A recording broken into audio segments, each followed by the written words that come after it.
Salam hörmətli izləyicilər. Bugün yel çərşənbəsidir. Ötən çərşənbə, od çərşənbəsində Təbriz səmasında sanki ocaqlar yanırdı. Mən də od çərşənbəsi gecəsi bu şeiri yazdım. Od yağır Təbrizə od çərşənbəsi. Ocaqlar elə bil göydə qalanıb. Könüllər hüzünlü, çöhrələr ürkək, xalqın sükunəti, səbri talanıb. İlahi, bu zülmə necə dözəkdir, tali tərsə dönüb bizə yağıdır.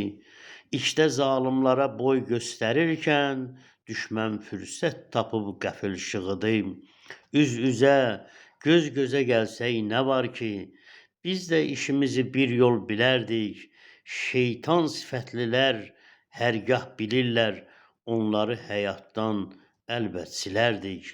Ocaqlar səmada qalanıb sanki, yerdə od ocağa daha nə hacət.